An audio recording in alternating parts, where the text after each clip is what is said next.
99,6 FM Radio Albarka, sahabat untuk semua. Sahabat Albarka, seperti janji saya tadi di awal bahwa pagi hari ini kita akan bersama dengan pihak pajak ya, yaitu terkait dengan pahami lebih mudah PKP, e-faktur 4.0 dan juga Cortex.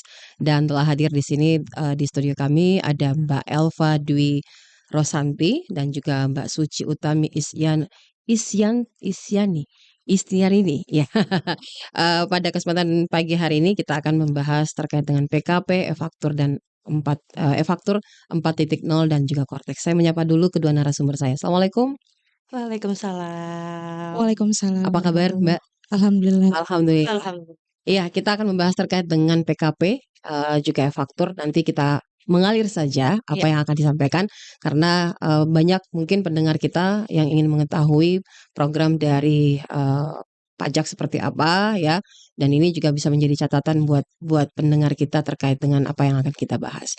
Nah, terlebih dahulu mungkin ke PKP dulu ya, karena PKP adalah singkatan dari pengusaha kena pajak, dan pengusaha itu sendiri merupakan orang pribadi maupun badan dalam bentuk apapun yang berkegiatan usaha ataupun pekerjaannya itu menghasilkan barang, mengimpor barang, dan juga mengekspor barang. Nah, mungkin bisa dijelaskan terlebih dahulu. Siapa ini yang menjelaskan? Oke. Iya. Baik. Mbak Suci. Iya. Silakan. Jadi PKP itu adalah wajib pajak orang pribadi atau badan yang melakukan penyerahan barang kena pajak atau jasa kena pajak yang wajib memungut PPN dari pembeli atau si penerima BKP atau JKP tersebut. Gitu. Ya. Bertambahkan? Oke. Jadi PKP itu tidak semua wajib pajak bisa dijadikan sebagai PKP. Jadi wajib pajak tersebut yang memiliki peredaran bruto lebih dari 4,8 miliar, maka wajib melaporkan usahanya untuk dikukuhkan sebagai PKP paling lambat akhir tahun buku. Nah, dan wajib pajak yang tidak melapor, maka DJP akan melakukan pengukuhan secara jabatan, begitu. Tapi, apabila wajib pajak yang selama 1 tahun buku, penerimaan atau peredaran brutonya kurang dari atau sama dengan 4,8 miliar, itu tidak wajib melaporkan usahanya untuk dikukuhkan, tetapi dapat memilih untuk dikukuhkan sebagai PKP. Kalau yang di atas 4,8 miliar wajib, kalau yang di bawah boleh memilih untuk dijadikan PKP. Nah, sebelum kita lanjut, ini kan masih menjadi tanda tanya. Sebenarnya kan ada 2 perusahaan ini. Ketika perusahaan itu punya di bawah naungan perusahaan PT. Nah, kan ada yang sudah PKP, ada yang belum. Apa yang menjadi dasar ketika perusahaan itu bisa PKP atau tidak? Itu kan ada nomenklaturnya mungkin, Mbak. Silahkan. Mungkin Mbak Elva yang Tadi kan sesuai yang dijelaskan sama Mbak Suci. Kalau mau menjadi PKP itu ada batasnya sebenarnya. Kalau diwajibkan itu kalau dia penghasilannya di atas 4,8 miliar. Seperti kakak tadi yang jelaskan, kalau misalnya 2 PT, satunya PKP, satu enggak. Kalau misalnya memang PKP PT tersebut penghasilannya sudah mencapai 4,8 miliar, dia diwajibkan. Tapi kalau memang dia sebelum penghasilannya belum mencapai 4,8 miliar, tapi dia mau memungut PPN, mau dikukuhkan sebagai PKP, itu boleh untuk mengajukan permohonan sebagai PKP. Jadi tidak diwajibkan kalau dia di bawah 4,8 seperti itu. Seperti itu. Jadi saya pikir kan setiap perusahaan itu kan ada contoh nih, perusahaan kami nih awalnya kan tadi tidak PKP, tapi seiring waktu karena kita mau ada PKP itu kami lakukan PKP. Jadi sempat ditanyain sama perusahaan sebelumnya, ini bagaimana sih perusahaannya sudah PKP atau belum? Nah, selain dari nilai yang yang dihasilkan ataupun juga pungutannya, itu kan ada standarisasi dari perusahaan. Apakah ada komunikasi yang dibangun gitu, Mbak, untuk memberikan pemahaman kepada pemilik perusahaan itu? Oke, itu lebih ke kepentingan sih, Bu. Jadi misalnya perusahaan itu kenapa PKP karena dia harus menerbitkan faktur. Nah, ada PPN juga. Ada kepentingan dari lawan transaksinya juga kalau dia harus bertransaksi dengan yang sama-sama PKP. Jadi mau nggak mau si lawan transaksinya harus PKP juga. Oh, begitu. Ketika wajib pajak sendiri yang memilih untuk mau dijadikan PKP, padahal dia belum mencapai untuk kewajiban 4,8 M itu tadi yang tidak seharusnya PKP. Tapi karena ada keperluan tadi yang harus menerbitkan faktur, harus mengungut PPN, jadi itu wajib pajaknya harus bermohon sebagai PKP seperti itu. Oh gitu. Saya pikir itu kalaupun memang kita setiap perusahaan itu harus PKP, Nggak wajib. nggak wajib juga Iya. ya. Oh, ada standarisasi yang tadi sempat disampaikan. Iya. Tapi ini akan butuh waktu proses berapa lama ketika perusahaan itu harus PKP? Kan ketika lawannya juga harus membutuhkan itu, ya mau nggak mau harus dikeluarkan gitu, Mbak. Iya, jadi kalau selama prosesnya kan itu ada 3 pengajuan permohonan. Iya. Nah, kami juga ada SOP-nya. Jadi sekitar nanti akan ada visit juga yang datang ke tempat kedudukan wajib pajak begitu, bisa nanti dicek apakah memang bisa disetujui atau tidak PKP-nya begitu. Seperti itu. Nah, 2 narasumber saya ini merupakan penyuluh dari KPP Makassar Barat yang juga bisa Anda bisa dapatkan apa yang mungkin selama ini, karena kalau kita berbicara soal pajak itu Mbak kan orang bingung dan rasa-rasanya itu agak ribet ketika berurusan dengan pajak ya. Benar. Jadi mau nggak mau kita akan juga menyampaikannya lebih lebih lebih kesan santai biar orang yang dengar juga oh begitu. Jadi mungkin kita agak pelan-pelan menyampaikan apa yang harus diketahui oleh masyarakat dan juga penonton kita. Nah, apa sebenarnya keuntungan yang didapatkan ketika perusahaan itu sudah PKP? Kan gini, kalau misalnya wajib pajak itu sudah berstatus PKP, jadi otomatis dia mempunyai kewajiban tambahan, ya kan? Iya. Nah, sebelum PKP itu cuma melapor SPT tahunan, terus membayar pajak sesuai dengan transaksinya. Kalau misalnya ada jasa atas sewa apa, cuma membayar jasanya. Kalau nggak ada, cuma atas SPT tahunan aja gitu. Tapi kalau dia udah berstatus PKP, otomatis dia mendapatkan tambahan kewajiban. Yang pertama yaitu memungut PPN dan menerbitkan faktur, itu otomatis. Yang kedua menyetorkan PPN-nya, lalu melaporkan SPT tahunannya. Nah, di sini kalau untuk memungut PPN sendiri itu, PPN itu pemungutan yang bisa dimaksud untuk memungut PPN, yang pertama itu terkait dengan penyerahannya. Penyerahannya kan penyerahan atas barang atau jasa, lalu ada impor ekspor itu juga termasuk PPN terutang.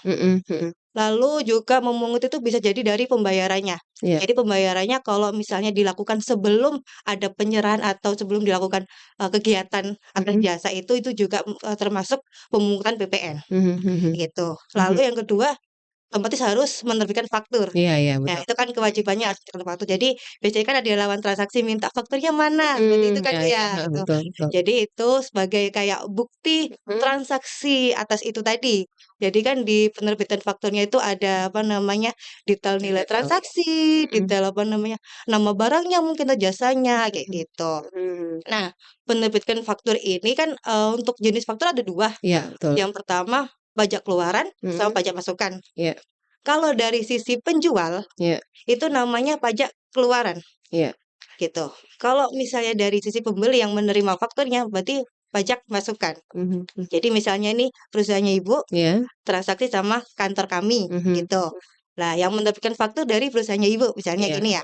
Berarti Ibu yang pajak keluarannya, kantor kami yang menerima pajak masukannya.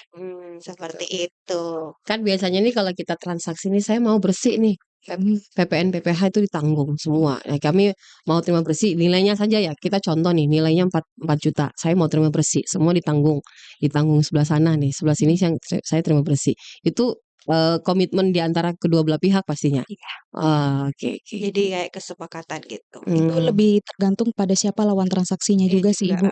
Kalau memang sama-sama bentuknya PT sama PT, nah berarti yang wajib memungut itu adalah si PKP-nya, yang si pembuat faktur pajaknya. Beda lagi cerita kalau dia lawan transaksinya bendaharawan, memang dipungut oleh bendahara tersebut. Iya. Oh, ini perlu pemahaman mendalam Mbak, karena kan kalau kita ya lagi-lagi saya bilang kalau kita berbicara pajak itu, dan mungkin bukan hanya saya saja yang agak masih bingung dengan proses transaksi pajak ya, tapi banyak orang juga akan bertanya ketika mereka juga tidak tahu kan pasti akan bertanya kepada pajak sendiri ya, langsung datang ke sana bawa laptop sekalian minta dihabdas tanya. Apalagi Mbak berdua ini kan merupakan penyuluh yang pastinya juga sering-sering memberi himbauan ya.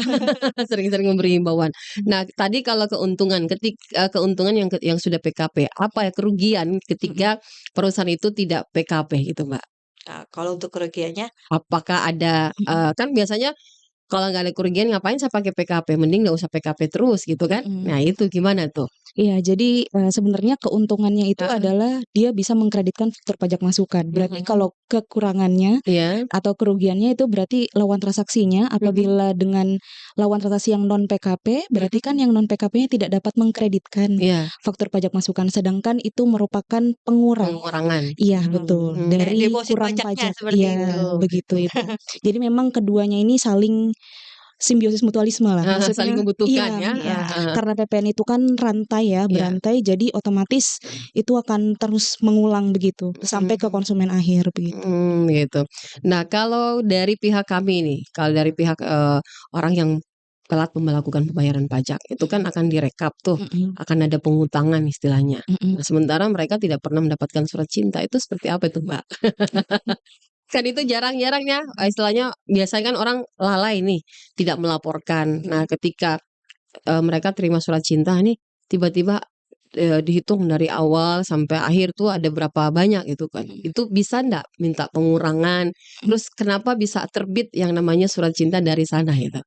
Iya, jadi kalau surat cinta itu Heeh. terbit kan akibat keterlambatan atau tidak Kelalaian. Ya, melapor. Iya, kelalaian wajib pajak. kelalaian. Jadi otomatis ada dasarnya kalau untuk yang tidak melapor atau Iya. terlambat lapor SPT masa PPN itu 500.000 Iya, per 500.000. masa. Ya, di situ juga pasti wajib pajak dikasih STP, Ibu, surat tagihan pajak. Nah, STP itu diberikan melalui surat. Nah, begitu. Nanti mungkin bisa jadi yang tadi Ibu bilang direkap, bisa kumpulan. Ya, Jadi dikumpul. iya, atau bisa jadi masa yang dikasih. Jadi per ketetapan atau per kohir begitu. Nanti ketika wajib pajak memang punya kapasitas untuk membayar, ya silakan membayarnya lewat kode billing. Tapi kalau misalnya tidak ada kemampuan atau ingin melakukan pengurangan sanksi, bisa juga Ibu ada formulirnya untuk mengajukan permohonan pengurangan sanksi administrasi. Nah, ini banyak-banyak yang kena nih. Iya, dan kan surat cinta itu sendiri juga terbit itu berdasarkan atas penelitian juga dulu dari penanggung jawabnya atau AR. Jadi nggak semerta-merta langsung kalau misalnya ibu merasa saya telat bayar, kita lapor telat bayar, terus saya besok mau bayar dendanya, itu nggak bisa. Oh, Karena harus ada proses.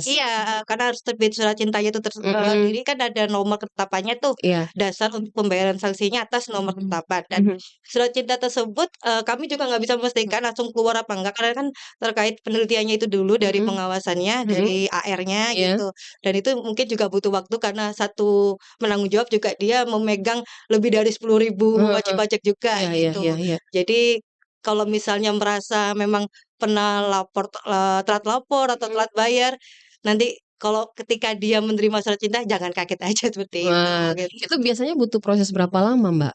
Sebelum dijawab ya, itu satu pertanyaan saya, butuh proses berapa lama dan bagaimana dengan BPH?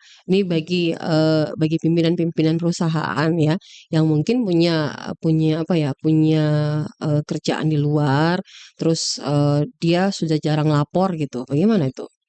Berarti orang pribadinya Orang Ibu? pribadi. Iya, kalau misalnya yang tadi berapa lama itu tergantung kembali lagi dari si penelitian si AR-nya itu. Oh, Iya. Ya, saya jadi pikir ada waktu 2 bulan nih, 3 bulan kita bisa kita sudah tahu, oh ini telat bayar, AR-nya mungkin atau dari kami yang sendiri, contoh ya, dari kami sendiri yang telat melapor nih, lalai sendiri tidak melapor. Nah, itu prosesnya 2, 3 bulan, setelah itu langsung diselesaikan gitu. sebenarnya AR-nya juga ada warning Iya, sih. biasanya ada data turunan juga dari kantor pusat terlebih kayak dahulu gitu. begitu, baru nanti mereka bisa menerbitkan apa namanya surat cinta itu. Iya, Soalnya mereka surat juga nggak bisa cintanya. langsung menerbitkan tanpa ada apa namanya Dasar ya. Iya. dasarnya juga. Kalau misalnya ada data ini dia terlapor, mereka juga neliti dulu apa namanya memang terlambatnya berapa bulan kayak gitu. Gitu. Kak, silakan tadi. Iya, kalau yang untuk orang pribadi, kalau misalnya terlambat itu selama NPWP-nya masih aktif Ibu, Iya. tetap wajib melapor. Jadi biasanya ada dulu surat himbauan. Surat himbauan itu memang diberikan AR-nya kayak himbauan untuk pelaporan SPT tahunan kayak gitu. Nanti baru setelah itu mungkin baru terbit STP kalau memang tidak melapor sampai batas waktu. Tapi memang harusnya di awal itu dikasih si Ibu surat himbauannya. Jadi setelah berakhirnya batas waktu pelaporan SPT tahunan, nah nanti dikasih jangka waktu tuh biasanya beberapa bulan itu baru terbit tuh surat himbauannya. Nah, nanti baru kalau misalnya memang sampai sampai batas ternyata dia tidak lapor, ya baru dikasih STP begitu. Ada surat himbauan, ada surat teguran juga kalau nggak lapor. Itu biasanya Mbak, lanjut lagi nih, setelah surat teguran itu kan, ketika surat teguran itu sudah datang, tapi tidak di apa ya, tidak direspon sama sekali, itu ada tindakan apa kira-kira yang dilakukan oleh pihak? Apakah akan ada jalur hukum atau seperti apa, Mbak? Iya, karena itu kan prosesnya masih awal Ibu ya, masih ibaratnya mengedukasi dan bagian pengawasan, jadi belum sampai ke tahap yang ekstrim. Ya, betul. Ini kan ada ketakutan masyarakat biasanya. Ada ketakutan masyarakat ketika berurusan dengan pajak. Takut ketika ketahuan, istilahnya tidak bayar pajak. Takut ketika nilai pajak yang harus kita bayar itu kan bisa ujuk-ujuk kok bisa begini gitu kan. Itu kan yang membuat kekhawatiran masyarakat gitu. Ketika mending nggak usah PKP, mending nggak usah punya mending nggak punya NPWP gitu kan. Padahal kalau kita mau membangun kota negeri kita kan itu dari hasil pajak. Nah, ini masih ada kekurangan dari masyarakat, masih ada kekurang pahaman masyarakat terkait dengan pajak itu sendiri, Pak. Silakan. Iya, kalau tingkat kesadaran itu memang harus dari diri sendiri. Iya, betul. Memang tapi memang kalau misalnya dari segi internal sih kami berusaha memperbaiki sih ya dari apa yang terjadi gitu. Cuman kalau untuk dari segi pelaporan kan sebenarnya sudah dihimbau sampai 3 bulan setelah berakhirnya masa pajak harus melapor. Nah, setelah itu biasanya tadi ada surat himbauan, teguran gitu. Atau mungkin juga bisa konsultasi AR atau datang ke Terus helpdesk. kalau misalnya sampai yang hukum itu tadi kan itu prosesnya lumayan lama. Kan pertama biasanya kan tadi kayak imbauan, teguran, terus kan akan terbit Ada surat cinta surat 1, 2, 3 barangkali, Pak ya. kan itu namanya surat tagihan pajak dulu. betul, Nah, surat tagihan pajak dulu itu nanti prosesnya ditunggu selama 1 bulan. Kalau STP-nya nggak dibayar, itu ada teguran atas pembayaran surat cinta selama 1 bulan lagi. Kalau masih nggak nggak dibayar atau nggak ada respon, itu ada namanya surat peringatan gitu. Biasanya jurusitanya ngevisit dulu, mentagih untuk atas dendanya. Kalau sampai tahap itu nggak tetap nggak direspon sama wajib pajaknya, itu biasanya bisa juga langsung ke jalur hukum gitu. Jadi nggak langsung dari surat cinta nggak dibahas langsung hukum, itu enggak, masih prosesnya lumayan lama. Tetap masih menunggu respon dari WP sih sebenarnya kami, Bu. Kalau memang masih menunggu etikat baiknya WP. Kalau memang dia masih bisa diajak komunikasi gitu. Apalagi kan biasanya kalau untuk badan biasanya kan pengurusnya banyak juga tuh. betul, Biasanya kami kalau pengurus pertama nggak bisa, ngubungi pengurus kedua. Pengurus kedua nggak bisa, pengurus ketiga. tembus nih masuk lagi. Nanti akan bisa dulu. Terus nanti akan melakukan penelitian lagi atas pemeriksaan itu, nilai-nilai selanjutnya. Oh, begitu. Nah, tadi Mbak Suci ya, tadi sempat mengatakan bahwa ada 500.000 yang ketika kita telat gitu laporannya. Itu per bulan 500.000 atau direkap sekaligus, Pak? Gitu. Per bulan 500.000. Per bulan Jadi kalau 500.000. misalnya lewat misalnya 3 bulan ya berarti 1,5. 1,5. Iya, begitu. Tapi per satu masa pajak. Iya, per satu masa pajak. Iya. Itu bisa minta pengurangan tidak? Iya, kalau ada bisa, masyarakat yang mau, saya mau pengurangan dong. Ini bisa dilihat dari apakah tetap konsultasi ke AR-nya atau langsung datang ke kantor pajaknya untuk komunikasi bahwa saya bisa dapat, atau ada apa semacamnya surat memohon gitu. Ada surat permohonan pengurangan sanksi sebenarnya. Nanti kan ada satu permohonan pengurangan sanksi, nanti ditulis alasannya kenapa. Alasannya dia telat lapor karena lupa kah atau apa gitu. Nanti tetap ada proses penelitiannya. Proses penelitiannya itu selama 3 bulan, tapi yang memproses itu kantor wilayah atau Kanwil. Gitu. Nanti dari Kanwil kalau memang disetujui penuh, berarti otomatis denda itu sudah dihapuskan. Tapi kalau misalnya kantor wilayah cuma menyetujui 10% kah atau 50%, berarti nanti wajib pajak tinggal membayar sisanya saja. Gitu. Terkait penelitian lagi sebenarnya alasannya apa, nanti penelitiannya mungkin juga sama Kanwil dihubungi lagi juga wajib pajaknya minta konfirmasi kenapa nih telat gitu. Ada masalah apa, kurang edukasi kah, atau misalnya dia nggak tahu caranya kah, atau emang lupa, emang cuma kelalaian human error kayak gitu. Biasanya gitu. Intinya kalau pengurangan sanksi itu karena kehilafan. Keseringannya kan biasanya kan udah lewat gitu kan. Misalnya harus pakai gitu. alarm, Mbak ya. Kita harus pakai alarm. Bulan segini harus laporan cepat gitu biar nggak dapat denda gitu kan. Nah, gitu.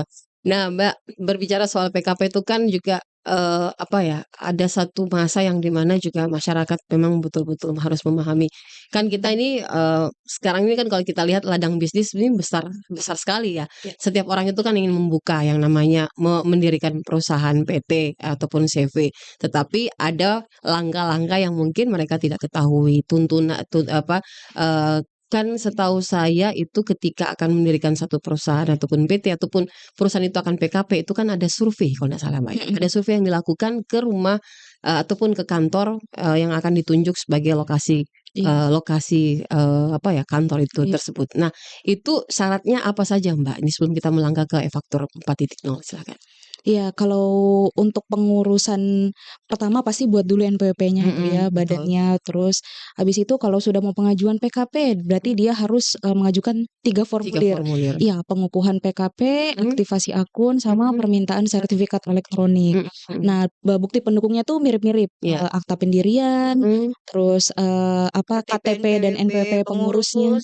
Semua pengurus. Iya, yang namanya ada di dalam akta. Iya, terus kewajiban pengurusnya sudah tuntas kayak pelaporan, tidak ada tunggakan gitu.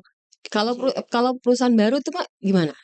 Gak apa-apa, kan berarti kan belum punya kewajiban pelaporan, ya berarti yang tinggal akta pendiriannya aja sama KTP dan NPWP pengurusnya harus aktif. Itu biasanya diproses untuk PKP itu berapa lama nih kalau mereka akan anggaplah saya punya perusahaan sendiri nih, perusahaan pribadi, terus saya mau perusahaan saya itu harus PKP gitu kan. Ini perusahaan baru gitu dan lokasinya pun masih di rumah gitu. Belum ada kantor nih dan rumah itu adalah rumah pribadi. Itu biasanya dikunjungi kan Mbak, disurvei ya. Ini mungkin bisa menjadi catatan ataupun membuka mata dan telinga pendengar kita bahwa kita tidak semerta-merta loh harus membuat PT. Kan biasanya kalau kita lihat kan sekarang ini kan makin banyak nih ladang bisnis Mbak yang seperti saya katakan tadi bahwa orang bisa membuka PT ya, itu bisa di mana saja gitu kan sebenarnya. Notarisnya ada di mana, kita kan mau buka nih karena mau buat lapangan kerja baru buat orang-orang. Jadi saya mau buka deh sendiri terus kira-kira seperti apa gitu. Dan biasanya disurvei itu dari pihak pajak sendiri itu akan datang itu kapan gitu Mbak gitu. Ya kalau visit kalau gini, kalau untuk pengajuan PKP sendiri itu persetujuan PKP itu sebenarnya 1 hari kerja. Oke. Itu 1 hari kerja statusnya sudah PKP. Tapi untuk mengaktifkan akun PKP tersebut biar bisa tadi menerbitkan faktur, memungut PPN itu harus melewati proses verifikasi lapangan dulu. Gitu. Jadi ada visit visit. Jadi nanti ada petugas kami yang datang itu paling lama 10 hari kerja dari permohonan. Itu paling lama ya bisa jadi cuma 2 hari atau 3 hari kerja sudah didatangi. Nah, biasanya itu mereka tanyanya apa gitu. Siapa tahu ada yang mau dengar nih kita ya. Pertama itu pasti melihat lokasinya. Emang ada nggak lokasinya sarana prasarananya gitu. Sarana prasarannya. Terus biasanya mereka juga menanyakan apakah benar ini kegiatannya sesuai dengan yang diajukan permohonan awal gitu kan. Biasanya kan ada yang takutnya nggak sesuai gitu. Terus ada pegawai enggak, terus perlengkapannya atau yang mendukung atas kegiatan itu. Kalau misalnya waktu verifikasi itu wajib pajaknya nggak bisa dihubungi, terus ternyata lokasinya juga nggak jelas ya. Terus meskipun udah dihubungi tapi ternyata memang nggak ada atas kegiatan cuma kayak perusahaan bodong kan biasanya banyak kan ya perusahaan bohongan kayak gitu. Itu juga nanti status PKP-nya akan dibatalkan atau dicabut. Jadi bisa ditolak. Bisa secara langsung tertolak Mbak ya? Nanti akan ada surat penolakan atau surat pembatalan atas PKP, pencabutan PKP. Iya. Gitu. Jadi kalau misalnya wajib pajak sudah mengajukan permohonan PKP nih, saya sudah status PKP, tapi belum divisit, itu masih belum sah gitu. Kan bisa jadi itu Anda akan ditolak. Kalau memang ketika divisit laporan atas hasil visitnya itu tidak sesuai dengan ketentuan.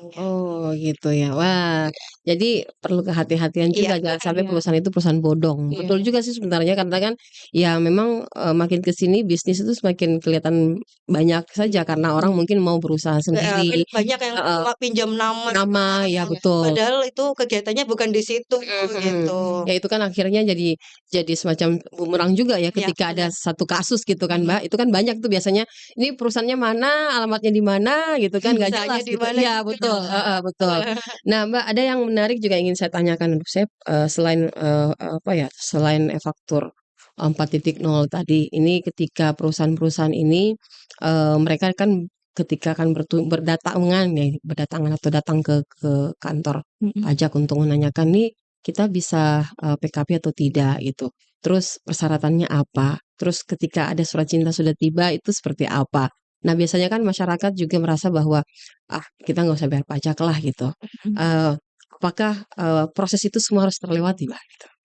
Kalau pengajuan PKP-nya tadi administrasinya Iya, harus terlewati tadi, iya begitu. Karena kalau karena kalau misalnya 3 administrasi itu tidak terlampaui, tidak bisa buat faktur gitu. Jadi memang perlu karena kan nanti dikasih password begitu. Nah, password-nya itu dapat dari itu tadi permohonan yang tadi, iya. Oke, baik. Kita menuju ke e-faktur, Mbak. Iya. Oh ya, sebelum ke e-faktur saya penasaran nih. Kan ada sekarang ini kan ada perusahaan yang kita bisa buat itu melalui online. Nah, itu apakah dia sudah termasuk salah satu perusahaan yang PKP atau tidak, Mbak? Iya, kalau pembuatan NPWP memang sekarang online sih, Online. Bu. Iya, betul lewat irek.pajak.go.id. Jadi pembuatan NPWP orang pribadi atau badan memang sekarang lewat online. Jadi nanti tervalidasi sendiri akta Secara pendirian langsung? dan AHU-nya. Iya, betul begitu. Kecuali force major, nah itu baru bisa ke loket. Oh gitu. Ya, maaf ya Mbak banyak nanya nih. Karena masih blank-blank juga kalau soal berbicara pajak. Baik, kita ke e-faktur 4.0. Ini mungkin bisa dijelaskan terlebih dahulu Mbak tentang e-faktur? Oke. Kalau e-faktur ini sebenarnya merupakan aplikasi. Jadi e-faktur ini itu dasar hukumnya itu di PMK 136 terkait perubahan atas PMK nomor 112 tahun 2022 tentang nomor pokok wajib pajak orang pribadi, wajib pajak badan dan instansi pemerintah.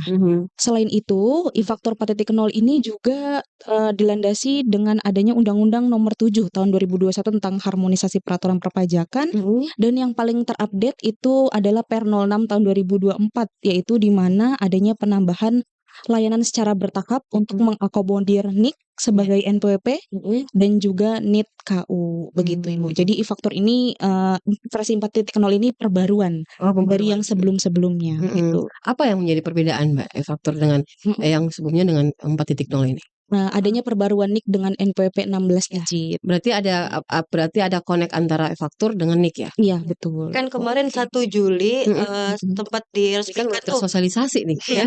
1 Juli kemarin itu diresmikan kalau NIK bisa menjadi NPWP. Iya, betul. Jadi otomatis kalau untuk NIK itu kan ada 16 digit. Nah, di e-faktur yang sebelumnya itu masih kan kalau untuk NPWP kalau Ibu lihat itu cuma 15 digit aja. Iya, betul. Nah, jadi kalau untuk yang sebelumnya itu e-faktur sebelumnya cuma mengakomodasi yang 15 digit aja.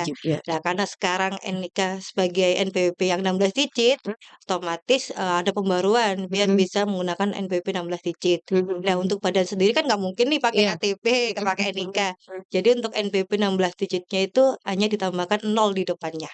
Oh, Gitu, biar bisa menjadi bisa tambah angkanya menjadi 16 digit. Jadi yang untuk NIK hanya digunakan orang pribadi aja.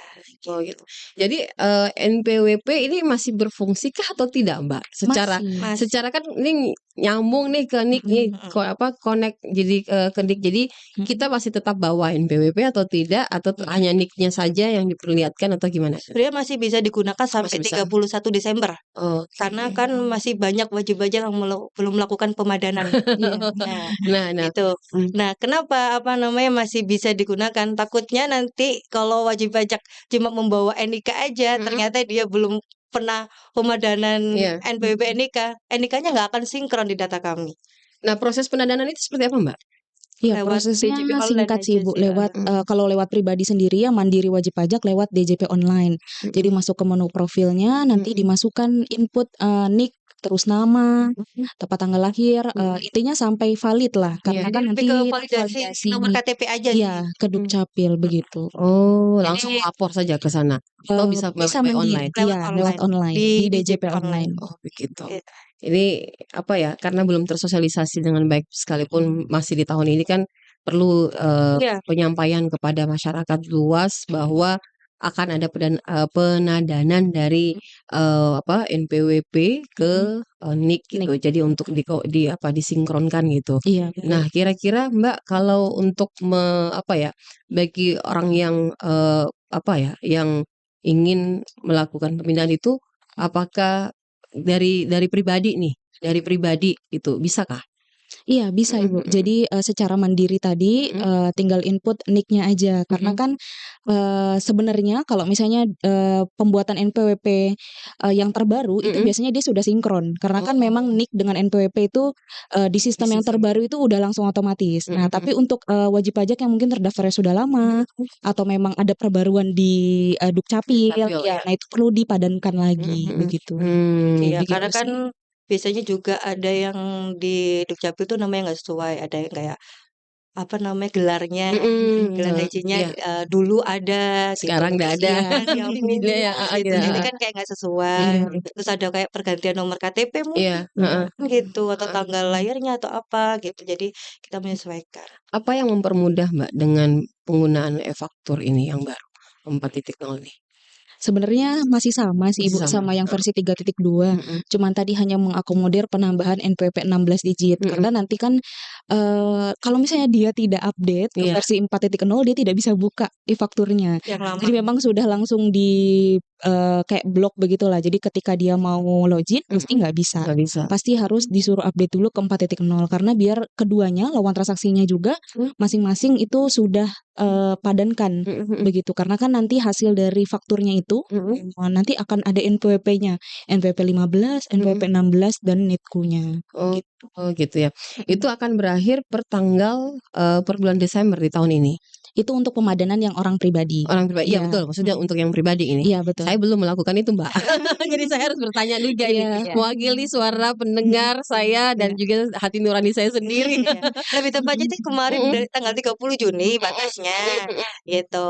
Jadi, apa namanya, tapi karena dilihat banyak yang belum melakukan Iya, saya pemadanan, juga biasanya buat beritanya tapi nggak pernah iya, lakukan itu gitu, jadi Mbak. Jadi apa namanya, diperpanjang sama DJB heeh, sampai 31 Desember bisa digunakan NPWP-nya. heeh, Tapi secara resmi iya. NIK juga sudah bisa dijadikan NPWP per 1 Juli kemarin. Jadi kalau misalnya ada, apa namanya, rawan transaksi atau Iya. instansi yang apa namanya, kerjasama dengan orang pribadi tinggal kasihkan NIK-nya juga nggak masalah, kalau memang dia merasa sudah pernah melakukan pemadanan Nah, gitu. saya Kalau belum diskon pernah, Mbak. Jadi saya harus tanya nih, iya, mewakili suara hatinya orang di luar sana yang mungkin bertanya-tanya kira-kira sanksinya apa gitu atau, apa yang, kami dapatkan ketika kami belum melakukan pendanaan itu ya? kalau sanksi sebenarnya nggak ada Nggak ada sih, ya? iya, Oke. heeh, itu kan lebih kepada administrasi aja, lebih gitu. susah aja sih Iya, jadi administrasinya. nanti Agak ribet DJP, mungkin, Mbak, ya? Iya, nanti kan DJP online itu mengakomodir bisa login pakai NIK atau pakai NPWP. Nah, kalau misalnya belum dipadankan, dia cuman bisa login pakai NPWP. Kayak gitu. Jadi Ibu nanti bisa lihat di halaman depan DJP online-nya, kalau misalnya di situ masih nol atau belum ada NPWP 16 ya berarti perlu dipadankan, begitu. Oh. Itu tandanya belum dipadankan. Belum dipadankan. Ya, kita harus segera-segera ini karena Desember tinggal menghitung bulan ya. benar. Jangan sampai kita kita tidak bisa menggunakan karena saya masih pakai NPWP pribadi, Mbak, ya, bukan perusahaan. Jadi saya punya punya karena, punya penghasilan di luar dari, kegiatan-kegiatan di kantor. Jadi ya mau tidak mau juga kita harus bertanya soal itu. Mbak, saya mau tanya nih, kalau ketika kita melakukan pembayaran pajak nih dari kita ada kolaborasi nih dengan perusahaan-perusahaan dan mungkin juga, pendengar yang lain juga mempertanyakan itu. Kan ada itu yang namanya bukti apa ya, bukti kuning ya, apa, eee Bukti potong? oh bukti potong ya, bukti potong yang biasanya itu dikeluarkan. Itu kan jarang nih kalau kita, saya jarang dapat gitu atau mungkin juga orang lain jarang dapat. Ketika kita tidak dapat kita berhak meminta, tetapi ketika, itu kayak semacam gelondongan gitu gimana itu, Mbak? Gelondongan maksudnya seluruh pegawai Iya atau? itu atau, satu proyek lah itu ada gelondongan yang ini kita rame-rame nih di dalam situ gitu. Mhm. Oke, itu bisa diperhitungkan lagi sih Ibu sebenarnya. Mhm. Tapi memang seharusnya si perusahaannya buat per masing-masing wajib pajak begitu. Kalau misalnya memang pegawainya baik tetap atau tidak tetap sebenarnya harusnya dibikinkan sih bukti potong. Nah, kalau misalnya gelondongan ya berarti dihitung lagi sendiri nih kayak gitu. Kira-kira besaran penghasilannya di bawah PTKP atau tidak kayak gitu. Oh, iya iya Karena iya. nanti juga menjadi tanggung jawab si penerima penghasilan juga sih harus Betul ya, iya melaporkan, betul. harus mempertanggungjawabkan, penghasilan yang diterima gitu. Takutnya nanti kan, kami dari kantor pajak kan juga mengecek tuh penghasilannya dia dalam 1 tahun ini Berapa? berapa gitu. Kalau memang dia belum nggak melapor, jadi kami patokannya dari tahun sebelumnya. Kalau misalnya tahun sebelumnya dia lumayan nih di atas PTKP misalnya 100 juta gitu. Terus nyata tahun setelahnya dia ada penurunan cuma 40 juta, tapi dia nggak melapor. Ya kan otomatis kami patokannya dari tahun yang sebelumnya. Ini penghasilannya banyak nih, kenapa kok nggak pernah lapor gitu. Padahal yang bersangkutan bilangnya, saya udah nggak ada penghasilan, misalnya penghasilan juga berkurang. Ya kami taunya dari mana kalau nggak wajib pajak sendiri yang memberitahukan ke kami seperti itu. Gitu, ya, oke. Ini terbayang-bayang lagi. Nah, ini terkait dengan program Cortex yang baru, mungkin bisa dijelaskan.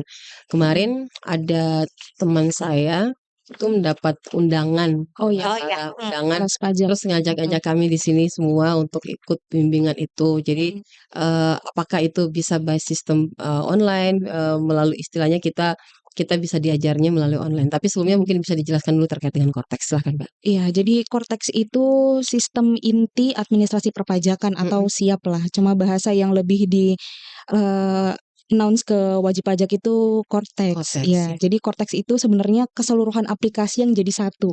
Sekarang ini kan sebenarnya banyak banget aplikasi. Betul. Ya, jadi wajib pajak gitu kan. Gabung PPH sendiri, PPN sendiri kayak gitu terus. Ya makanya kalau kita bahas terkait dengan pajak itu akan orang bingung. Banyak sekali ini. Ada PPN ini, PPH ini gitu kan. Ya, silakan. PPN wadahnya di mana gitu. Jadi kalau Cortex itu jadi satu aplikasi untuk semuanya. Jadi all in one ada di situ. Mau pelaporan SPT, mau pembuatan faktur, buat bukti potong ada di situ semua Ibu. Jadi dari dua sisi, yaitu dari eksternal dari wajib pajak membantu, dari kami juga membantu. Jadi sistem internal kami pun diperbarui. Begitu. Jadi kami juga akan berusaha untuk beradaptasi dengan aplikasi ini karena bukan cuma wajib pajak tapi kami juga pun dipaksa juga untuk bisa belajar tentang aplikasi ini, tentang Cortex ini gitu. Ini sudah tersosialisasikan sejak kapan Mbak gitu?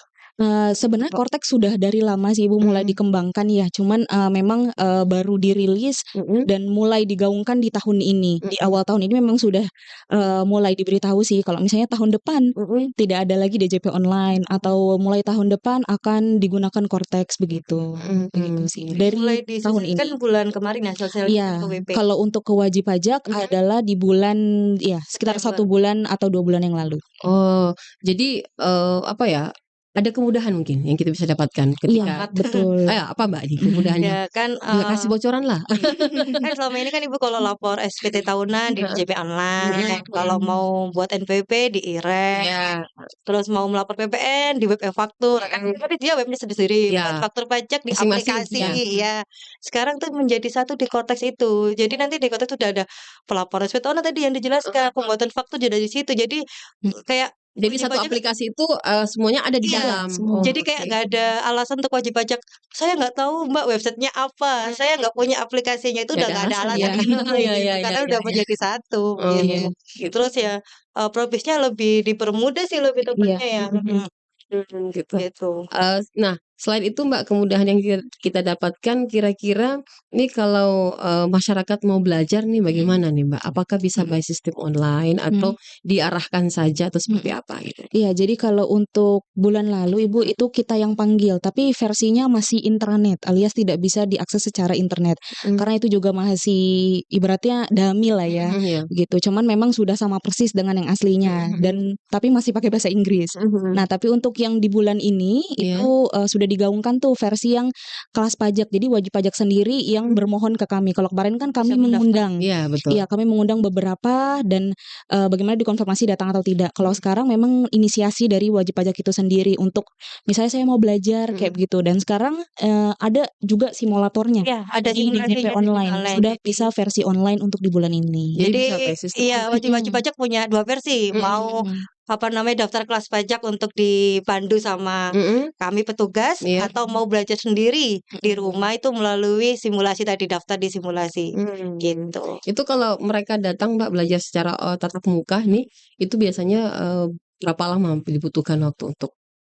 Iya, kalau belajar sebenarnya lama karena yang dipelajari banyak proses bisnisnya. Waktu kemarin aja bisa 1 harian gitu sampai sore. Memang karena kan banyak proses bisnis, tapi memang bisa dipersingkat sih Ibu. Jadi mungkin misalnya sesinya apa untuk pelaporan SPTOP aja atau badan aja atau PPN aja. Atau kita bisa minta sendiri gitu Mbak? Bisa permintaan sendiri yang kelas pajak maksudnya?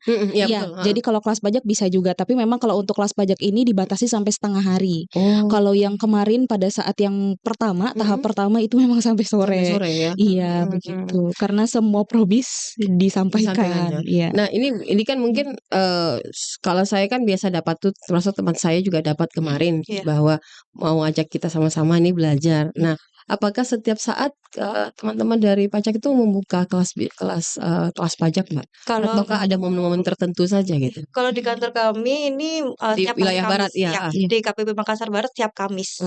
Nanti tinggal diakses aja di sosial medianya kantor pajak. Kalau memang wajib pajak ada yang nggak terdaftar di KPP Makassar Barat, bisa akses di sosial media kantor pajak lain. Kalau di kami itu setiap hari Kamis. Oh, ada harinya ya? Ada harinya. Kamis ya? Jadi untuk tahap 2 ini memang sampai bulan Desember, Ibu. Tetap akan dibuka tapi setiap 1 minggu sekali untuk Makassar Barat di hari Kamis. Jadi bisa dipilih tanggalnya pada saat pendaftaran, nanti tinggal dipilih wajib pajaknya bersedianya hari kapan. Daftarnya by online juga? Iya, betul. Di sosial media kami ada link registrasinya. Oh, Nanti iya. tinggal daftar aja di situ, nanti tinggal pilih juga mau minggu keberapa gitu prosesnya. Oh gitu ya. Ini bagus sebenarnya Mbak, karena kan jarang-jarang nih kita kan paham nih tentang pajak gitu kan. Paling setelah buat e-faktur apalagi gitu kan. Ada saja kendala-kendala. Ada saja seperti Mbak bilang ada PPN lah, ada PPH lah, apa ini BP21 lah gitu, bingung kan. Jadi bawaannya orang-orang yang berurusan dengan pajak, ribet mungkin itu yang menjadi salah satu kendala sampai banyaknya perusahaan ataupun juga secara pribadi itu mendapatkan surat-surat cinta gitu Mbak, karena merasa agak ribet ya berurusan dengan pajak. Nah, kalau kita tadi menyimak dan mendengarkan apa yang sudah disampaikan oleh Mbak Suci dan Mbak Elva, itu kan sudah betul-betul bisa dipahami apa yang kira-kira menjadi dasar sehingga kita harus taat dengan pajak dan punya kesadaran dengan pajak. Mbak, kita berada di akhir-akhir pengunjung nih Mbak. Ternyata berbicara hal yang berat menyenangkan dan juga banyak ilmu yang saya bisa dapatkan juga di sini. Apa kira-kira yang menjadi pesan buat pendengar dan juga yang menonton kita, baik itu Mbak Suci maupun Mbak Elva, silakan. Iya, dihimbau untuk wajib pajak melakukan pemadanan sebelum 31 Desember 2024 karena itu baru dasar ya untuk melakukan administrasi selanjutnya atau melakukan kewajiban perpajakan yang selanjutnya. Jadi memang penting untuk melakukan pemadanan NIK ke NPWP. Depan memang sudah menggunakan NIK semuanya. Berarti tahun depan itu sudah langsung pakai 16 digit. Pakai 16 digit. Iya, pakai 16 digit. Yang 15 nggak ada lagi ampun Mbak ya. Nggak ada lagi istilah baru simulasi gitu ya. Akan ditangguhkan nanti NPWP-nya biasanya nggak bisa aktif, nggak bisa akses lebih tepatnya. Ya, jadi mungkin register only kayak gitu. Jadi akses yang diberikan tidak akan seluas yang sudah dipadankan. Begitu. Ya begitu sih Ibu, mungkin kewajiban perpajakannya juga dilaksanakan, baik pelaporan dan pembayaran pajak begitu.